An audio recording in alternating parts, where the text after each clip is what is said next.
Welcome back. President Cyril Ramaphosa has agreed to delay the implementation of key sections of the National Health Insurance Act, pending a constitutional court ruling. Ramaphosa says this decision follows the legal challenges that were launched over the public participation process. The Constitutional Court is set to hear the matter from the 5th to the 7th of May. Governance expert Professor Alex van den Heever joins us for more on this.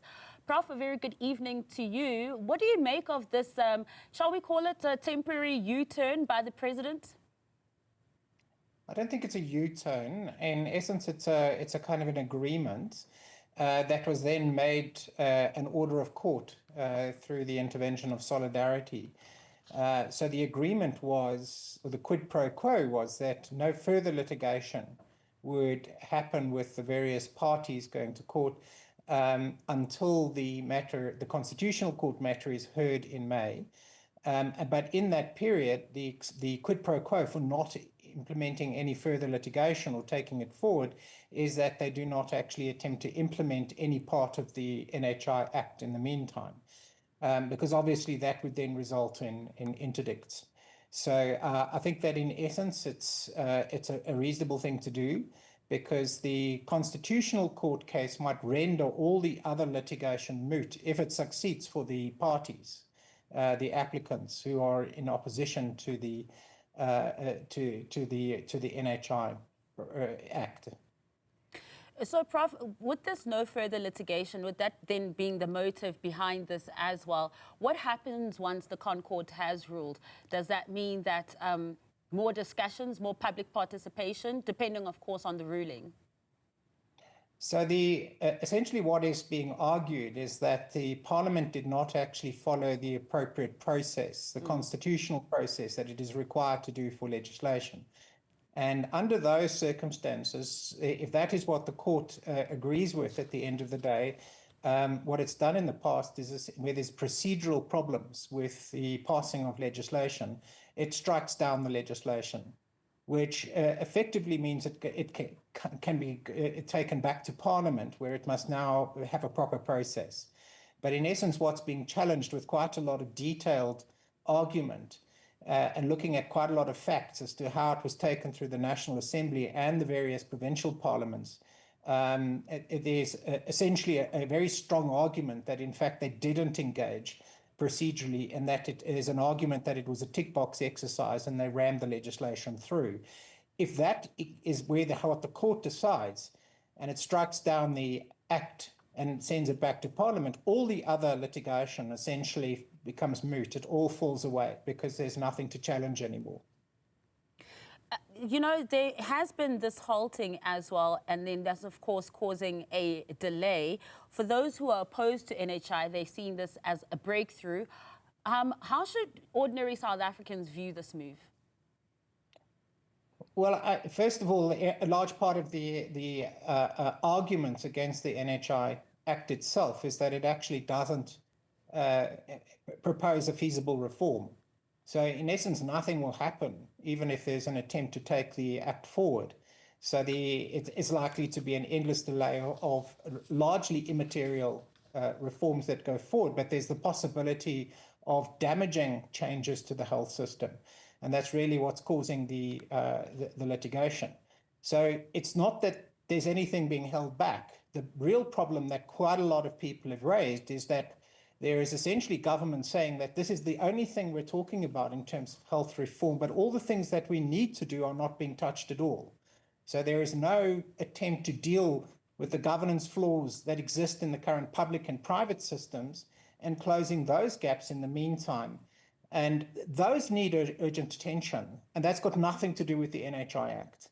So this is part of the problem and the debate that's happening now, is that people are basically saying NHI is actually, firstly, not implementable. Secondly, it's facing significant legal challenges. What is the reform that needs to happen in order to make our health system better? And that is going to be the conversation now, and that is the conversation I think that is ultimately going to be very important for the public. What should government be doing instead of this? And I think that is that probably will this addressing of the act in court is helping having the conversation about what we should be doing and speeding and accelerating the process of focusing on that. Yeah, and while those reforms aren't clear or aren't being implemented at the current moment as well, even after this litigation as well, should there be another public participation process, those who are opposed to NHI and also believe that it isn't ready to be implemented will just continue, of course, going to the courts. So this could be a matter that stays in litigation for a very long time, would it, Prof? Well, there's a question as to, if, first of all, if it is struck down as legislation goes back to Parliament, it's a very different Parliament than the one that passed the bill in the first place. So it's quite possible that the Act, certainly in the current form, would never make it through Parliament again. So it might never get to the stage where one actually has litigation against the Act. But what will be very important is saying, well, what are we meant to be doing instead? And we haven't actually had that conversation for 20 years. So in discussion with a lot of the stakeholders and a lot of the stuff that is being presented in the public domain in terms of policy discussions at the moment, the credible proposals have nothing to do with the NHI. And essentially, we need to look at those in order to improve our health system. But we've effectively had no structural policy interventions for 20 years. And that's a very problematic situation because our health system, our public system is deteriorating, and the private system is also concentrating and also quite inefficient. And so between these two systems, we're actually losing our levels of coverage over time. They're both at risk gradually.